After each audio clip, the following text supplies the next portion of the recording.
For today's video nga, gagawa tayo ng mini cake donut. So, gumamit nga lang ako nito dahil nga nag-sale siya nung nakaraan. Kaya naman bumili ako. Ito nga ang aking gagamitin sa paggawa ng mini cake donut. Siyempre tayo mga mami, pag may sale, yun ang gustong-gusto natin. Talaga naman grab agad. At hindi nga natin palalampasin, diba? Sunod ko nga lang yung procedure na nakalagay dun sa box. Kaya naman ay maganda nga rin gumamit tayo paminsan-minsan ng mga ganitong ready mix na talaga. Para naman napapadali at napapagaan ang buhay nating mga nanay. Kaya minsan laking tulong din ng mga ganito, no? Lalo na pag naabutan natin at natsambahan na ito ay sale. Kahit nga yung mga pancake mix pag sale, kumukuha ako. Oh, ayan na nga't mekos-mekos na ni Mama Wia. Ayan, mekos-mekos lang mga mi at mga di. Bakit ba nauso yung word na yan? Mekos-mekos, meaning lang pala is halo-halo. At after ko nga mamekos-mekos yan ng maayos at mabuti, ay nilagyan ko na ng butter itong aking donut molder. Napansin ko nga na mas magandang ilagay ang butter kaysa nga sa mantika. Dahil nung mantika nga ang nilagay ko nagdikitan, hindi masyadong natanggal ng maayos yung aking mini cake donut. So gumamit ulit ako ng ganitong bote para mas maayos at mas malinis. Yung ibang bagay talaga na iisipin mong hindi naman mahalaga, minsan yun pa ang malaki ang nagagawa. At heto na nga, luto na ang ating mini cake donut. Kaya nga tinawag ko itong mini cake donut kasi nga gumamit ako ng cake mixture na aking nabili. Ito nga at napakalambot nito mga mi at mga di.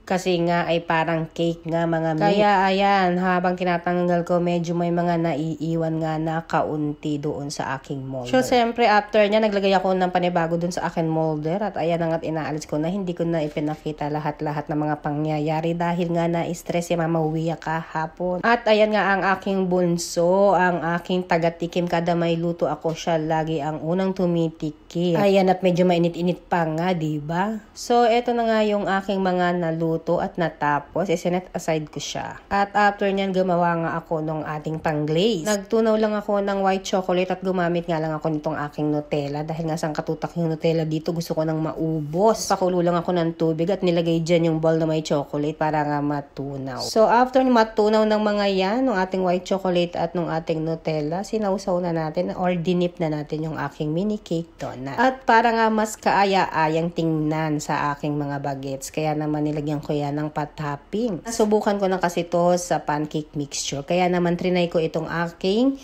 cake mixture. In fairness nga, mas masarap yung cake mixture kasi nga malambot. At ito na nga yung aking natapos. Ang social tingnan, di ba? Nilagyan lang ng toppings. Pwedeng ihanda ito ngayong holidays. At pwede nga rin sa birthday ng ating mga kids, pandagdag handa. So, ayun lang for today's video mga mi at mga di. Maraming salamat sa panunood. Wag sana kayo magsasawa. Yun lang at mag-iingat tayo. Bye!